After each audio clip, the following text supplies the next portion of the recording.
Well, welcome everyone.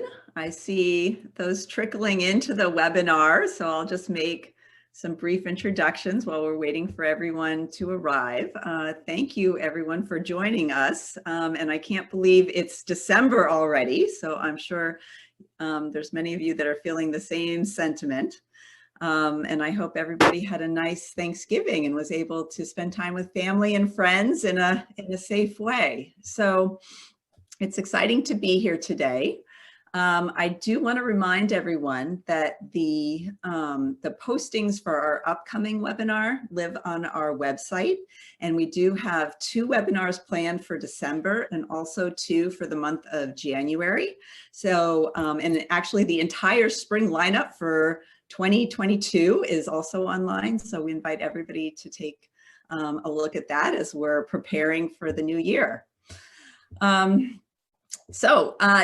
Dr. Lee Lewis and I are so excited to be joined by Dr. Lisa Lewis today. Lisa is a clinical psychologist.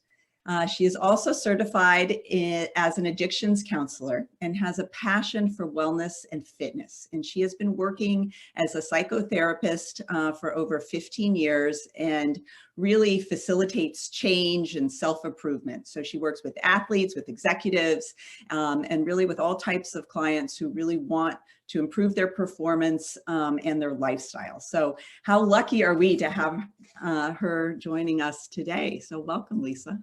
Thank you so much. I'm really excited to talk to everybody who's here. And what I'm about to do is share a lot of information with the group in a short period of time.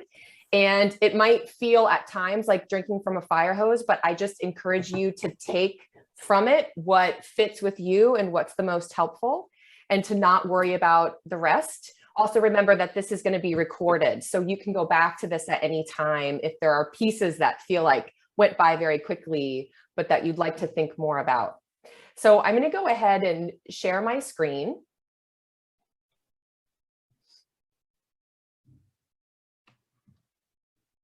Okay, can everybody see that all right? Great. So what I'm going to be talking about with you is motivation, the nature of motivation, and how to make change in your life. All human beings want to change themselves in some way, in some aspect of their life. It's part of the human condition. The trick is not only finding the motivation to change, but sticking with that change and sustaining or persisting in healthy or new habits over time. So that's what this time together that we have is really going to focus on. And Allison did a great job of introducing me, but I just want to put into context who I am. But I am a therapist by trade. My doctoral degree is in counseling and sports psychology, which has really allowed me to work with a lot of different kinds of people, including athletes, but also folks who want to make some kind of change in their life, but are really struggling to either find, quote unquote, the motivation or to stick with that over time. I also do a lot of continuing education for people who are trying to help other people change, like physical therapists, personal trainers, life coaches, nutrition coaches, so on and so forth. So the problems of finding the motivation to change, making the change, and then sticking with that change are things that I think a lot about and talk a lot about with many different kinds of people. And I'm excited to talk about it with you. So let me just kind of break down the 3 main things that we're going to do. First, I want to talk to you about the real nature of motivation. What is it? What kind of motivations can be most helpful for you? What's going to give you the most leverage or the most power to make change? And then what are different strategies or tools that you could utilize to cultivate motivation, to leverage that motivation, and then to keep that tank full over time? Then I want to talk about the things that get in the way. So what are the barriers or the obstacles to the most well-intentioned goals that cause problems for you, and how can you try to work around that? And then I'm going to be asking you some questions. If we had a couple hours together, I'd be workshopping with you and hearing from people who are here. But we have this kind of close time together, short time together. So I'm going to be encouraging you to jot down some notes, to be brainstorming for yourself, so that this is an active process and you're not just sitting passively listening to me, but really trying to think for yourself, how does this information apply to me? And how could I leave this lecture with something that's really actionable? So here we go. You can start by taking out a pen and paper or opening a little document on your computer, whatever you have handy, even jotting a note in your phone. And what I want you to do is identify at least one health-related behavior or habit that you want to change or start in your life. And it can be anything from losing weight to drinking more water, to going for walks every day, anything that's related to your health. And I assume that many of you who are here probably already have something in mind. If you write down more than one thing, that's okay. And then next, I want you to identify some reasons. Why do you want that for yourself? Why do you want to make that change? Why do you want to try to make room for a new habit or a new behavior, or replace an old one, maybe with something that's going to require effort? And I have A, B, C, D, E here, but if you think of more than 5 reasons, that's fabulous. And I'm going to keep talking. So keep this sheet of paper near you. And as I am speaking, you may think of more reasons why you want to make that change, why it's important to you or meaningful for you. So please go back to this and be writing down as I continue speaking. So the nature of motivation, I think it's important to just begin with really the nuts and bolts of what we're talking about. And everything that I'm going to say to you about motivation comes from the self-determination theory. I love this theory of motivation in particular because it has been used very often in context of health change behavior, of sport and exercise, and of people at work. So it really is in the research a lot and is a useful way to think about how motivation works. And the basic definition is it's what moves people to action. It's what energizes them, so gives them fuel in the tank, and then gives direction. So what kind of, turns the steering wheel, if you will, to the behavior. So self-determination theory in particular asserts that you don't have one type of motivation. So you don't have one tank, one kind of gas tank or fuel tank of motivation that's either high, low, or empty. So it's not about the quantity, it is about the quality. There are different kinds, different types, different tanks of motivation. And that the quality of that motivation is what determines the energy, the amount of fuel in the tank, and its direction, its persistence over time.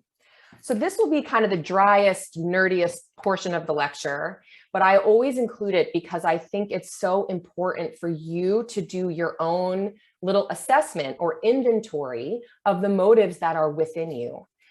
So instead of thinking about having one tank of motivation, I want you to think about having multiple tanks that exist along this continuum or the spectrum.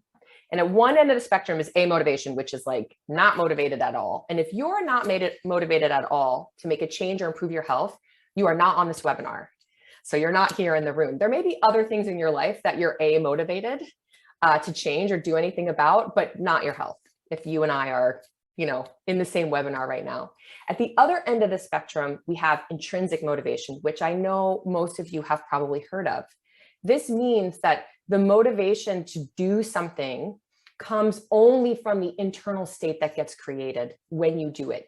So it's for the joy or being in the flow state or being in the zone or having what's called affectance, which basically means like you feel like you're doing a really fabulous job and you're doing great at what you're actively engaged in that moment. So athletes talk about this a lot. People who are artists really love this zone or to be in that flow state. And that's really fabulous. The problem is that a lot of people think about motivation as only being this intrinsic motivation. And when it comes to things like eating less calories, exercising, going to sleep early, and other health-related behaviors, it's not really joyful.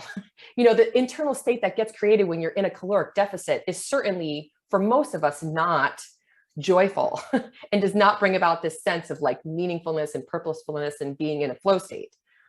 So does that mean it's bad? No, it doesn't, because there are plenty of other motives that can help you to pursue those goals. And I want to talk to you about what those are. These are extrinsic or external motives. which sometimes get a bad rap. But I want to pitch to you today that they're not all bad. So if you think about this continuum, at one end of the spectrum, you have not motivated at all. And then the next kind of quality of motivation is external regulation. This is your basic, if you think of like Skinnerian psychology or the Pavlovian response, this is somebody engaging in a behavior only to get some reward out of it or to avoid some kind of punishment. And so if you've ever had a toddler or a pet, you know that when you're initially doing some kind of training, you offer a reward or a treat when you get a behavior that you want, and you utilize a punishment or you take away a reward when something bad happens. So we all have things in our life that we are externally regulated to do. For example, I pay my taxes, not because, of joy that I experience when I pay them, but because if I don't, I will get in trouble with the IRS. So external regulation in health-related behaviors could look like getting some kind of incentive or reward for accumulating a certain amount of steps a day. I've worked with people whose employers give them pedometers and then they get points and rewards when they accumulate a certain amount of steps. Or sometimes at gyms, they give out prizes or rewards for checking in at the gym a certain amount of days in a row. That is external regulation.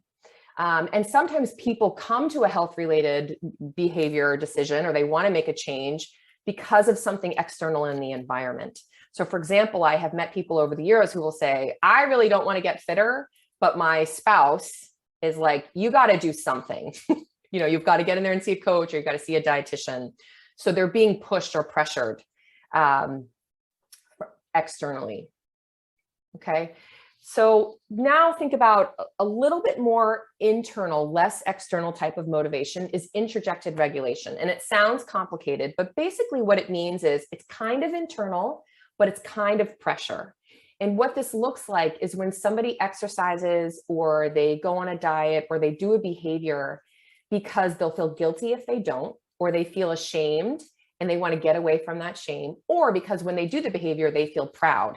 So for example, this is a person who might say, I really didn't want to go to the gym, but I would have felt terrible if I didn't show up at my Zumba class and my friends who were there were like, oh, where's Jane? So they go to like avoid feeling guilty or to feel proud after they get through with a tough workout. This kind of motivation is often what I will see around the new year when somebody's saying, I really got to do something. I really should get back to the gym, or I really should go on a diet. That should kind of motivation. And that can work in the very short term. But as everybody knows who's had a New Year's resolutions that's failed, it often kind of dies off over time because it's not really internalized enough. So what do I mean by enough? The next kind of motivation that I think is really useful and something a lot of you might identify with is identified regulation. Identified regulation basically means that you don't love the process, you're not in joy when you're exercising, but you identify the outcome as being meaningful. So for example, somebody might say, I really hate exercising, but there's a long history of heart disease in my family, and I don't want to be another man in my family who dies before the age of 55 from heart disease. So I need to get my heart in shape. So they're motivated by something that's not totally intrinsic, but the behavior is a means to an end, and that end is really meaningful. And this kind of motivation has a lot of usefulness in health-related behaviors because all of us who've been educated know all of the benefits that we can have psychologically, physiologically, in our relationships, and in our overall quality of life if we take better care of our health. So it's still a carrot, it's still a stick, it's still an external motive, but it has personal meaning. And that makes it really useful to engaging in a behavior. And then what I think is the gold standard for health-related behaviors is integrated regulation. Integrated regulation means you are motivated to engage in a behavior because doing that behavior, practicing that habit is a lifestyle for you. It's part of who you are. It's part of your personality, your identity. And doing it makes you feel like you. So for example, whenever somebody puts an ER at the end of a habit, that means it's integrated. So that means I'm a runner, I'm a skier, I'm a baker. What they're saying is that behavior, that activity is part of who I am. It's part of, like, it's baked in just to the fabric of who I am. And so when we get there with somebody, They want to engage in the behavior, not because it's a task to get through, not because it's a means to an end, but it's a way for them to demonstrate who they are and what they believe in.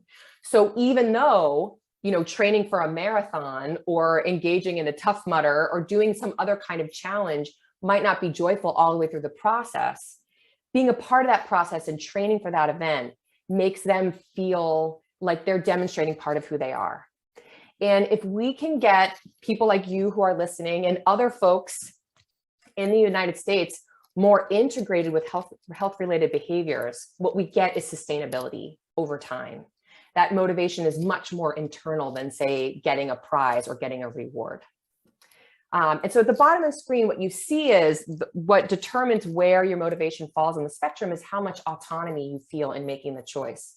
How much does this come from your own volition? So I want you to be thinking about that and maybe looking back at your own list of reasons why you want to make this change or this habit that's on your mind. And maybe think about, what are these different qualities of motivation that I have? Because you probably have more than one. So when it comes to extrinsic motivation, it's all relative to how much autonomy you feel, how much choice and volition you feel that you have. And the more autonomous the motivation, the better. And what I mean by better is there's a really nice foundation support for this in the literature, which means you feel more energy towards, the tank is more full towards doing that activity.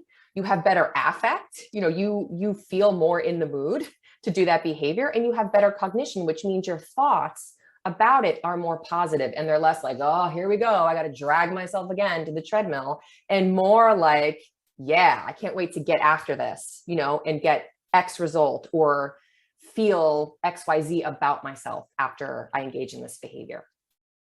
So you can also be motivated by different types of motivations at the same time, and all of your motivations matter. I think often what happens is people will say, I'm not motivated. I'll have personal trainers say to me, people will DM me or email me or reach out to me and say, I don't have any motivation to lose weight. Like, what should I do? And I'll say, well, if they're messaging you and they're emailing you and they're paying you to coach them, they totally have motivation. They're just undervaluing the type of motivation they have because it may be more extrinsic and not based on this like internal sense of meaningfulness or joy. And so I don't want you to judge what your motives are, and your practitioners should not be judging what your motives are. If your motives are to lose 20 pounds so that you can look fabulous at your high school reunion, that is legit. And that is perfectly good enough to get you started and get you going in whatever your goal may be to prepare for that. So I want you to apply kind of the basic elements of self-determination theory to yourself. And what I want you to be thinking about is that you have all the motivation that you need to pursue your goals and to make progress towards those goals. You do not need to go see a motivational speaker. You do not need to hire some coach who's going to like rah you and like somehow infuse motivation into you. No. And in fact, sometimes that is demotivating for people because they get out of touch with what their own motivation is. What you should do is develop an understanding of what are your own motivations? What are the things that make you care about this change or this habit? And how can you leverage that kind of motivation in pursuit of your goals and your progress? So for example, I have worked with several clients in the last year who come to me because they want to cut back on their drinking, or their partner wants them to stop drinking altogether. Part of the work I do is an addiction. And so these folks don't identify as alcoholic, but they'll say, I'm drinking too much. And so they really feel quite ambivalent about drinking less or stopping drinking. And when I ask about, well, what are the reasons you're here? What would be the reasons to drink less? They identify things that tend in the beginning to be pretty external, like maybe I'll lose some weight. My wife won't be so irritated with me. Maybe I'll get, a couple more hours to do X, Y, and Z hobby. And so what I do is I shine the light on those things. I focus on those things. Tell me about those. Like, what would you get out of that? What would be nice about, arguing less with your wife or whatever the case may be, as opposed to trying to get to some deeper, more intrinsic motive. I work with what the client is coming with. And I want you to do the same thing. I want you to work with what you have. And keep in mind that if you work with what you have, and you engage in a habit, every time you engage in that habit or you do that behavior, you're getting a repetition in. And every time you get a repetition in, just like when you exercise, you get stronger, that muscle gets stronger, and your motivation will become more internal over time. So there's this natural evolution that occurs when you get many, many reps in of a behavior. That's something that starts as really externally rewarding can end up being intrinsically rewarding. And if you've ever talked to a pianist or a musician, they are great examples of that, that when they started piano lessons at age 4 or 5, they hated it and it was miserable and it wasn't joyful at all. And now as adults, being able to sit down at the piano or whatever instrument, it really is something that helps them to feel flow and that they really love. Not that you're going to love exercising as much as you're going to love playing a piano, but I still want to outline for you that there is a progression that can take place. So I know that's a lot of information about motivation. I'm hoping that you got 2 or 3 nuggets that are resonating with you. And what I want to do to make sure that I address the but part, which is, this information about motivation, most people will say back to me, yeah, but it is normal to resist change. So maybe many of you out there are thinking, yeah, but what about X, Y, and Z? Or I really am motivated, but I have this other issue or problem or way that I sabotage or have difficulty changing. And I want you to know that resistance is also very human. It's normal to be motivated to change, and it's normal to resist that change. It sounds frustrating, but it's part of the normal condition. Adoption of a new behavior is easy. So to say like, oh, in the new year, I'm going to drink 8 ounces of or 64 ounces of water every day, or I'm going to get 8 hours of sleep, or I'm going to get myself to the gym. Getting going with that, having that energy to adopt is the easy part. The really, really hard part is persistence over time. It's being able to, even after that first wave of excitement passes, to be able to sustain the behavior is really where the rubber meets the road. And so over the course of the years of me working with coaches and also me working with clients, there are 3 specific words that I'll hear over and over and over again, or ideas that have come up. And these are resistance to change, negativity about oneself, negative thinking, and ambivalence around making changes, letting go of old habits and adopting new ones. So the way that I think about this is RNA. And what I mean by the acronym RNA is, of course, resistance, negativity, and ambivalence, but also that this is part of you. It is intrinsic to who you are to resist change and to be ambivalent about change. So let's talk about these 3 a little bit. The word resistance was first kind of identified and talked about as a psychological phenomenon by Sigmund Freud. And there he is up there. And he described it as the client's opposition to the process of changing. So the client exhibits paradoxical opposing behavior. So you say, I want to change, help me, give me the tools, write me the diet plan, or tell me what to do at the gym.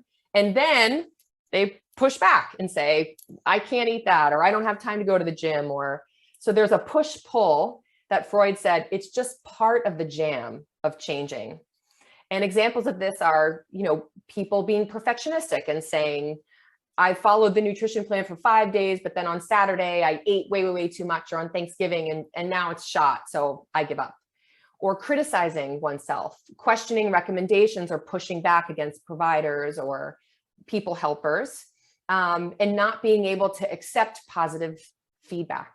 This is all resistance to the change process. There is also something called negativity bias, and it is a real thing that's been talked about in the literature since 2001. Rosin and Rosie are the first people who really coined this expression.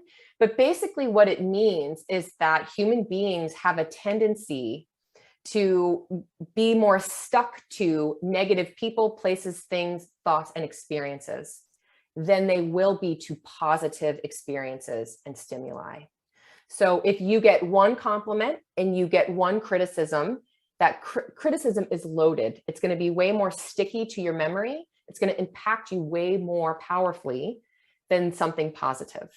If you're interested in this topic, Barbara Fredrickson is one of my favorite psychologists. She's written a couple books. The most recent one is called Positivity. And basically she says you need a 3-to-1 ratio of positive to negative because negativity is so powerful. It's so heavy, it's so loaded.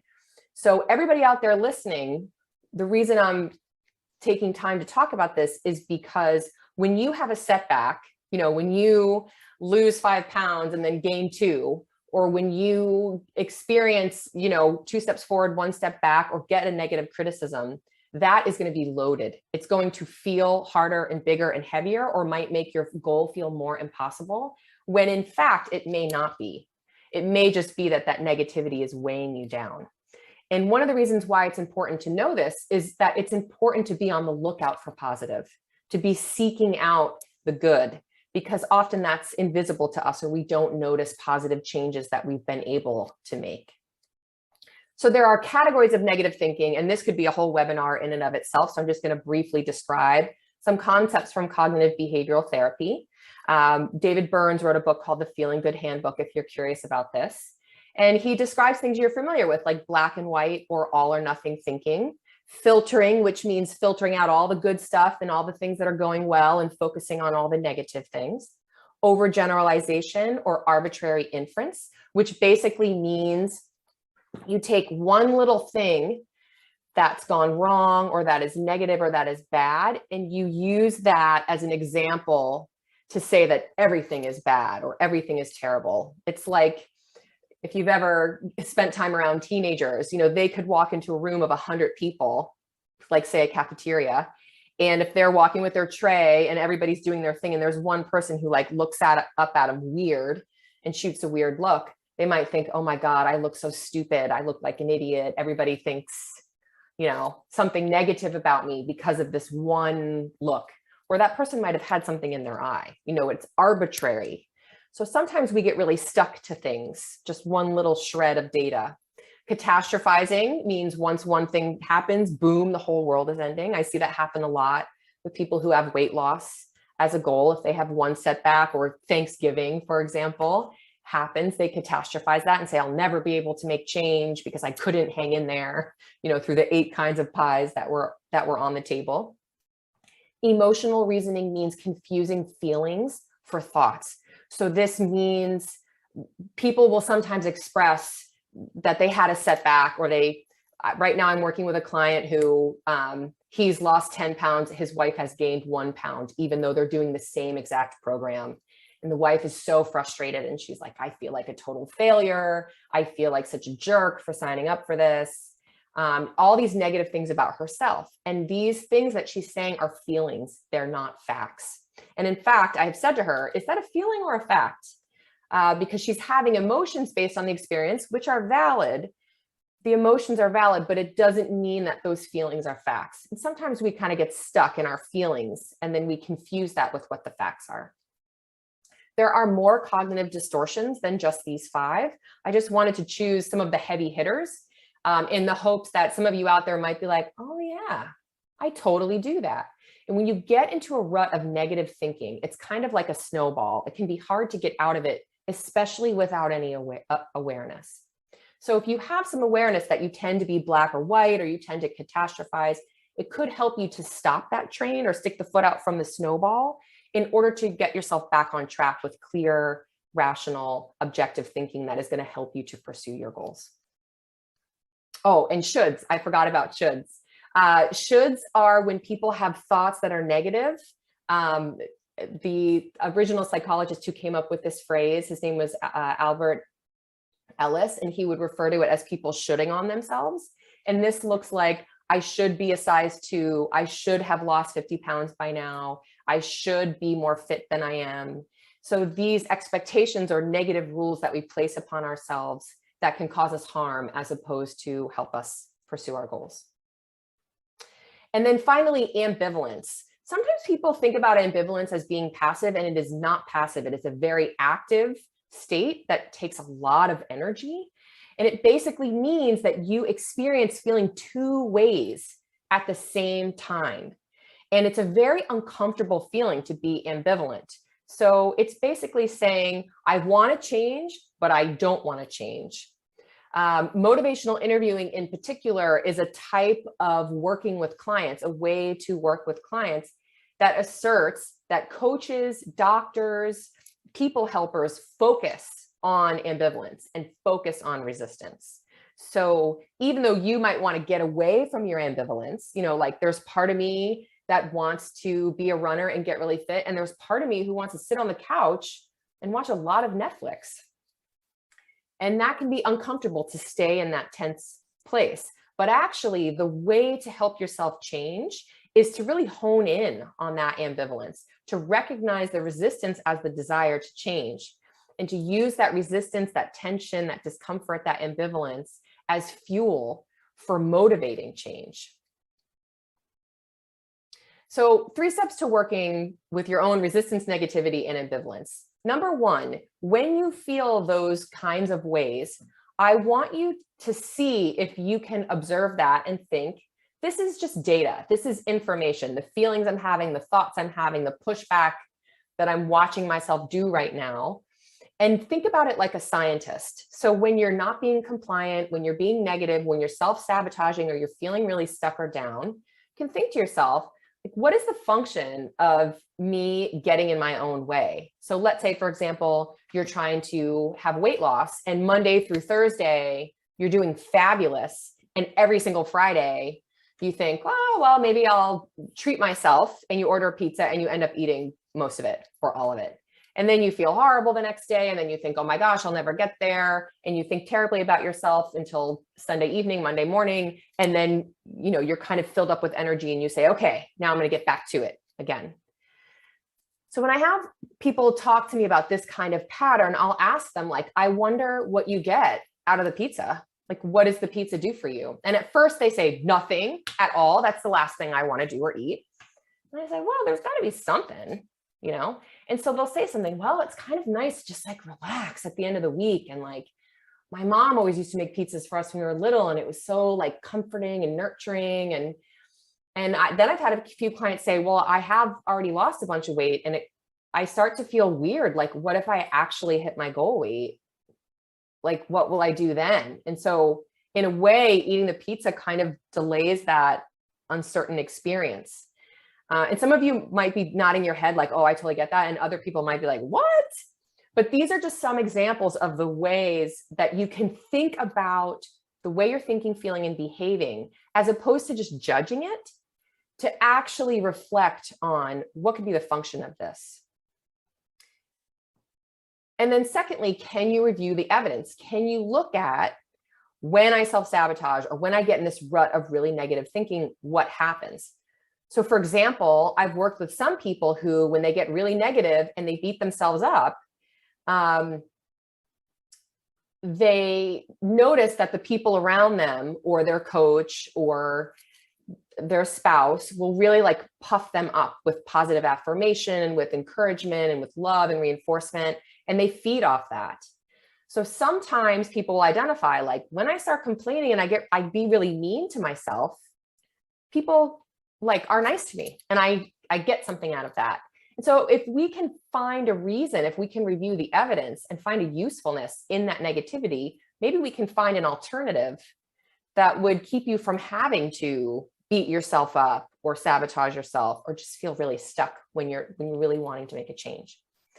The final thing I'll say about this is to try to practice getting out of what's called a thinking trap. So Karen Rivik is a positive psychologist who wrote a really good book about positive psychology and trying to undo negative thinking. And what she recommends people do is to start a sentence, that's not true because. So if you're having a negative thought, like, I'm never going to recover from, you know, the medical event or the injury or the surgery I had, or things will never turn around for me, or I'm never going to lose weight. Could you say something to yourself like, that's not true because, and then force yourself to complete that sentence. That's not true because, you know, I've been going to my appointments, I've been doing my exercises, I've been changing my diet for the last 4 months. Like, I can do this. So can you find evidence to the contrary to try to balance out that sort of negative load that might be there? I'm just going to take one moment because I see something in the chat. Oh, okay. Somebody just made a comment. Welcome back, Barbara. Okay. Second, what I want you to think about doing is rolling with resistance. So when you feel resistant, when you feel maybe like you might feel like it's like a lag in your motivation, or, oh, I don't have motivation today, or I'm really not in the mood, or when you start to think about eating a whole pizza, even though you know, it would go against what your goals and your values are, how can you notice that and think, okay, there's the resistance. Like, that's just part of being a human being, and roll with that. Which means instead of fighting it or getting upset about it, can you notice, like, there's part of me that really wants to lose this weight and look fabulous for a wedding or a high school reunion. And there's part of me that loves tacos. That's totally normal. So sometimes just being able to identify this polarity and saying, like, it's there and it's real and it's okay, can help you to, yeah, I love tacos, but I really want to do right by my body, or I really want to set a good example for my kids. I really want them to see a mom or a dad making really good choices for herself or himself. So on the one hand, I want this. On the other hand, I want that. Totally normal and understandable. Which one of these choices is more in alignment with what my values are, what my goals are, with what I really, really want? So by exploring that polarity, it can help you to lean to one side or the other. So grabbing a hold of thoughts and statements that push you towards changing. When you hear your own thoughts about change talk, when you hear yourself saying to friends, family, or to yourself, I really want things to be different for me than they were for other people in my family who had heart disease, for example, or I really want to change this narrative that I'm always going to be overweight, or I'm never going to be athletic. That's change talk. And you want to really hook in or leverage the change talk when you notice it in yourself, or when you hear yourself using it with people in your life who you're talking about with change. And then 3, I want you to redirect and plan contingencies, which basically means it's okay if you're feeling down or bad or not motivated. Can you redirect yourself, or can you make plans for what to do when you're going to have days where you're just not in the mood to exercise or practice your nutritional habits, or whatever the case may be? So redirecting might be as simple as, what's going well? You know, if you have a laundry list of things that you feel like you stink at and that you're not following through with, and that aren't, you know, you're not fulfilling your expectations, what are the things that you are doing? And usually I can get people to identify 2 or 3 things, even if they're really beating themselves up and they feel like they're not doing a good job on their goals. Usually we can identify a few things, and that's a great way to just shift the energy from negative to positive, and to explore, well, what's helping you to do those things? So for example, to go back to the example of the husband I'm working with who's trying to drink less, what is going well is no more hard liquor, no more doing shots with friends, no more bringing home bottles of liquor and putting them in the liquor cabinet. What's going well now is just having beers, which are in a single serving size, and limiting the number of those servings. So even though he's dissatisfied with certain types of his behavior change, he can say, well, I really changed that. And when we get to, okay, well, how the heck did you pull that off? That's a big change. It just shifts the whole conversation from something negative to something positive. And that can really help people to get back on track, and can help you to get back on track. Secondly, you can try, I can probably do this. I can probably achieve this. I can probably pull this off because, and then force yourself to identify at least a couple of reasons. I also think if you are worried about something, like for example, oh my gosh, what am I going to do over the Christmas holidays? I'm going to see all these relatives, and in my family or in my culture, it's all about food, food, food, food, food, eat, or drink, excess. Well, then you plan for the worst case scenario, or you plan if and when that happens, what are the contingencies that you can use? So sometimes in session, I'll just talk with clients about, okay, you're going to the holiday party. There's going to be some cookie bake off, and there's going to be like 8,000 cookies that you're going to want to eat all of. Let's talk about how you can manage that 90-minute period of time so that you feel good when you're leaving there. You're able to enjoy it, but not leave there feeling like you failed or like you messed up. And sometimes just creating a plan And thinking about ways to distract or get support or minimize the time or focus on other things can be really, really useful and can help to break that kind of negative pattern of thinking it's inevitable that I'm going to go to the holiday party and I'm going to drink too much or eat too much, or I'm going to fall out of the habit of exercising after that, or something like that. And then finally, and I cannot like push this enough, I cannot encourage this enough, I want you to counterbalance resistance, negativity, and ambivalence with positivity. I want you to think about it as a scale that is loaded to the negative. It's uneven. And how do you balance a scale that's unbalanced? You add load to the other side of it to get it even. So it's not being foo-foo. It's not telling yourself a silly story. It is creating balance to get you back to objectivity, especially if you faced a lot of challenges and it's been hard for you to overcome certain health problems, or to have weight loss, or to quit some kind of behavior that's been harming you. That's really loaded to the negative if you have negative experiences of failure. So you need to be on the hunt for the good. You need to be thinking about a strengths-based approach, which means brainstorming and planning for goals that utilize your strengths and having a solution focus. Like, what would success actually look like? So things you can ask yourself or talk about with a coach or a provider is, what do you do really well? What are the things you're good at? What do you value? What's important to you? What's meaningful to you? And what would it be like if the problem were fixed? So for example, what do you do well is something I talk about with every single client I have, no matter what their problem is, because everybody has strengths. Everybody has things they bring to the table that they're really good at. So for example, I am working with a woman who has been trying to lose over 100 pounds. And she has failed at this many times in her life, and in fact, gained more weight after trying to diet. So in talking with her about what she does really well, one thing she identified is that she is wicked organized, like super duper, loves to make lists of things and follow a schedule and be regimented. And so what did we do? We created this like epic organized routine for her around meal preparation, when she eats, how she eats, who she's with, things she does before and after. And that organization for her really helped her to feel like she could bring things that she was good at into the situation of something that she felt she was really bad at, which was weight loss.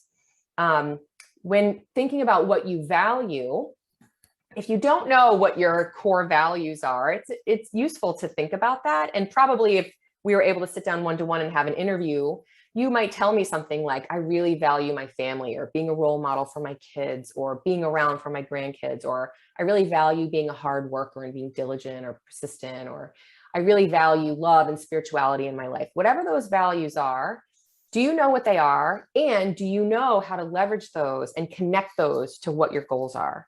It may not seem obvious to you that weight loss could be connected to something like spirituality, but it most certainly can be. And if you can put your goals in congruence with your values, it makes it much easier for you to take action than if it feels like those two things are at odds.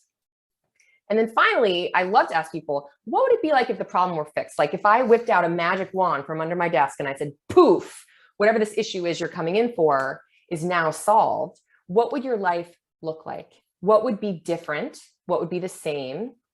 And for people to create that image and to tell that narrative, to kind of fill that in and bring life to that, can really be energizing and can really help people to see, like, this is what I'm aiming at. So these are all just different ways that you can use something positive as opposed to something negative, like beating yourself up, having negative thinking, or just like resisting the change. You get much more bang for your buck. And for some of you, you might be resistant even to this idea. You might think, well, I have to be hard on myself. I have to have a tough coach, or I have to get a good talking to. And time again, the literature has demonstrated that that is not the case. That when you are able to use your autonomy, when you're able to leverage your strengths, you will be much more successful in the pursuit of your goals. So I hope I have been convincing. And what I want to do before I turn it back over for any questions or discussion is to have you go back to your motivational assessment and look at that number two of why do you want to do that? Or why do you want to practice that change or that new habit or new behavior in your life? And can you connect that with a type of motivation? So for example, can you identify, like, I have this really identified regulation or this reason of, I want to set a good example for my kids, or I want to be able to run around in the backyard with my grandkids and not get winded or exhausted, or I want to be able to help my spouse do X, Y, and Z at home. So can you connect why you want to do something with motivation? And I'm going to go ahead and turn it over to questions. So you might be thinking about this as discussion is ensuing, but I encourage you to think about this after this lecture and as you go through the next week of your life, because there's so many behaviors and habits and activities that you engage in on a regular basis that you have a variety of motives for. And so being familiar with them can help you to pursue whatever it is that's next on your list. So with that, I just say thank you. If you're interested in hearing more of me or reading more, you can go to my website, of course. And what I'm going to do now is stop my share and open the screen back up and see if there's any comments or questions. Well, bravo. That was just lovely. I do feel like sometimes it's so sad that we're in this little webinar box, because we feel disconnected from everybody listening, but I can say, Lisa, that I think that was really powerful. So thank you for going in depth on so many aspects of what I think all of us are feeling in some way, you know, after a holiday, where the holiday is built around doing things that maybe are not as healthy as we'd like to be living. Right. And now we're kind of trying to rebuild our motivation back up. So well said and well timed. So thank you. I would encourage everybody, if you do have questions, to enter them in, because we'd love to have a discussion. I'll start off if since nobody is typing away, but I think, Lisa, your emphasis on that negative voice is so critical. And coming out of a pandemic where we're not quite back to normal, right? And some weeks the newspaper is, you know, more doom and gloom than it really is positive in regards to this pandemic. I do feel like a lot of us don't have a lot of emotional reserve, and we tend to be so hard on ourselves, right? And Thanksgiving was probably more normal for a lot of us, but it's still not completely normal. So any words of advice for just quieting that negative beast that I think, you know, rears its head so often? Yeah. The number one thing you can do is start to become familiar, start to notice it. Like, there I go, there goes my negative tape, or my critic is getting going. You know, all of us have that inner critic. And often the intention of that critic has a positive one. So if you have one that beats you up for eating too many cookies, the intention there is to like help you to stop that. But often it backfires. It's not helpful over time, and it can wear us down. So one way to think about it is, oh, there that goes. This is this way that I start thinking that's supposed to be helpful, but really it's not. So thought stopping is how this is described in cognitive behavioral therapy. And then what would be a useful way to think? What would be something helpful or productive to think or to do that could just switch me out of this negative mode? Because the sad truth is that if you beat yourself up for the negative critic goes on and on and on about something you did, it may actually lead you to do more of that negative behavior because you want to get relief from that negativity. So for example, people who are perfectionists are very, very familiar with their internal critic, and they might notice it like, there I go, I'm playing the tape about how I'm a terrible person because I didn't do it perfect. And what we work on doing is, after noticing it, thinking like, okay, what would actually be useful? What would actually help me to be productive or to snap out of this? And it might be something like, even like walking out of the room or taking a quick break from what they're working on. It might be replacing with a positive thought. So sometimes having a set of sentences, or sometimes people use affirmations, but sometimes they just use like a recentering statement, which could be something as simple as, you're a human being and you ate too many cookies, it doesn't mean it's the end of the world. Like, you can move forward from here, just to kind of turn the page and break that negative cycle. And then the third thing is, what's going to put fuel back in your tank? Because sometimes we do negative behaviors like eat too much or drink too much because we're trying to soothe ourselves, because we're trying to manage stress. And it does the opposite. It stresses us out more. So the most important question is, what would actually reduce stress? What would actually be comforting or soothing? And often that's not having a snack or watching television. It's being connected to people we love. It's being physically active, taking a nap, doing something that is actually truly restorative. All really powerful points. So thank you for highlighting those. And, I think, that philosophy just, is so in tune with how Dara and I really approach cardiovascular disease, because with all of this, you're looking for the why, right? Why am I doing this, right? What am I really looking for? And so you said 3 different things, but they're all nuanced on that identity, right? And like, how am I identifying, and how am I maybe self-medicating, right? And fully identifying, with where I want to be. So I see some questions in the chat. Should I go ahead and I can read a few of those and let's see. Okay, so the website, it looks like Dara shared that again. How do you help people get past the short-term gratification, being in conflict with the long-term goals? Yeah, so Allie's asking, how people in the moment of like, I really want that taco, it will be so delicious, versus I'm trying to be in a caloric deficit and lose some weight. And the thing is to be in touch with what your values are, and will that behavior be in alliance with your goals and your values? Will it serve you in what you really want? And often I think people are in a pattern where they're not thinking about that. They're just reflexively reaching for the snack or the drink or doing the thing that ends up being self-destructive, as opposed to trying to have some insight and notice, observing their self.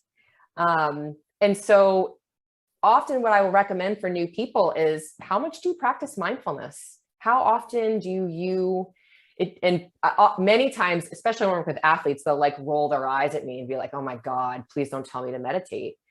And you don't need to sit in transcendental meditation. Mindfulness is the active practice of being fully present in the moment. And when you're fully present in the moment, you can notice if you're stressed or you're exhausted or you're angry, and you can take care of that need better than if you're not in the room and you're mindless and you're stressed out and you're just reaching reflexively for the bag of Doritos. So mindfulness is like a muscle. The more you exercise it, the better you get at it. And if anybody listening is interested, there's a fabulous little documentary on Netflix that reviews this and shows some really great brain imaging studies about the powerfulness of mindfulness and meditation practice. There's a show called Explained on Netflix. There's a whole series of, they explain all kinds of different things. And there's one series called The Mind Explained. There are 6 episodes in that series. And one of the episodes is called Meditation or Mindfulness Explained. And it's fabulous. It's 25 minutes. Emma Stone narrates it.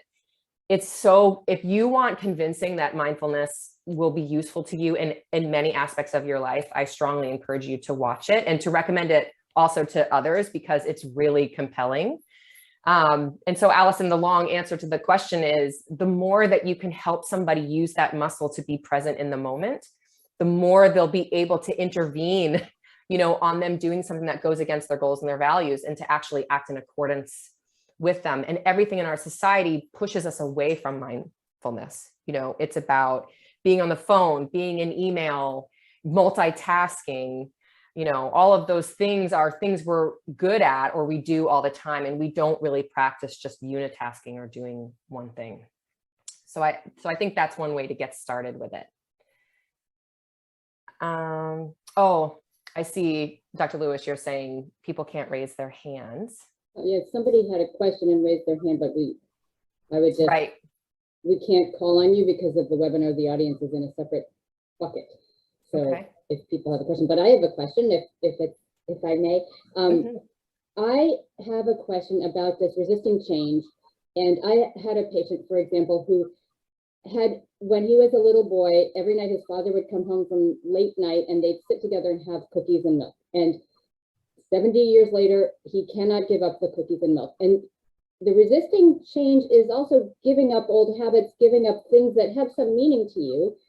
So how do you get past that and sort of go for positive change, even though you might be giving up something very precious? Mm-hmm. So, I'm aware of, as you're asking that question, there's like how I would handle it when I have 50 minutes to like go, and as opposed to you who, is in a different lane, like, and maybe has a different time restriction. But what I would be so curious about is what are the feelings? What about that experience was meaningful to him? Because it probably was not about the cookie. It was probably about the like love and the connection. And, I'm thinking about men in particular, that most men were socialized not to overtly like connect with each other and say, I love you, and to do shared activities, like play a sport or eat a meal or play a game in order to have that connection. And so I wonder if the cookies and milk was about connection and love and having this special time together that nobody else was involved with. And if there's a way for him to memorialize that or recognize that or be able to somehow have a ritual that acknowledges that without. And so maybe first it's like a graham cracker and milk, and then maybe it's the milk, or I don't know, but it would be collaborating with him to like really recognize the emotional importance of that ritual, and that's really what he's probably after, because you're probably talking about this with him because he really would like to stop eating the cookies and drinking them. Right. So there's part of him that wants to stop, but then he's hanging on. And with food, food is love in a lot of people's lives. And it sounds like with this man, food is love in this cookies and milk. So are there ways he could adjust the ritual, or like almost like titrate down like how many cookies or what the actual cookie is? Or I mean, maybe it could be having tea, I don't know, but it would be having a conversation with him where you, number one, recognize how important that experience, that emotional experience was for him. And that's what I would be talking about, how much he probably misses that, and how you might be able to create some kind of ritual around it, but remove the carbs, the fat, and whatever else. And making that connection, I think the why is so critical, right? Because I think what you're asking is not to willpower yourself out of every situation, right? Because that's going to always fail, right? It's really understanding, right? Because then you don't really want the cookie, right? You want to be connected. Exactly. Yeah. And I think, people's mindset about deprivation, like we can deprive ourselves for a certain period of time, but then willpower is a muscle, and it runs out. And that idea of like being deprived and being without something, none of us want our patients to experience that. We want them to be happy. So it's a longer process than saying like, just white knuckle it and don't eat the cookies anymore. It's more painstaking, but if he can somehow experience like that feeling while being able to remove the food part of it, like what a wonderful gift that he's giving to himself,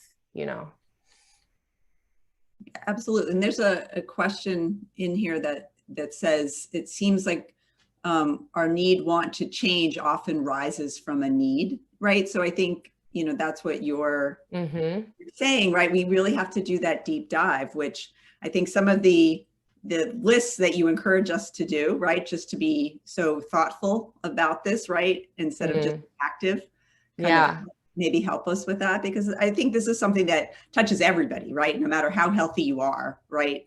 I mean, this is life right here. Yeah. And life will always present some reason why you have to deal with your issues. Like whether it's having a heart condition or going back to school or getting in a relationship, it's like our experience in life presents all these opportunities to work on ourselves and evolve ourselves. And, approaching it with curiosity and approaching it with a strength-based mindset is such a much more fruitful way to get what you want than to think about things like deprivation or willpower or beating yourself up or So that growth mindset, basically, which could be, a whole other webinar, is just such a much more powerful way to approach change. Wonderful. Well, I'm sad to say it, but on that note, I think our hour is up. It does feel like that went by really quickly, and we could spend, another hour just dissecting what you said. But we will share all of Dr. Lewis's resources in the follow-up email with the survey. So we encourage everyone to please give us your comments back and requests for future webinars, and do take a look at everything that that Dr. Lewis shares with us as well. Thank you for joining today. And Lisa, thank you so much. This was wonderful. Oh, thank you for having me. My pleasure. Bye, everybody.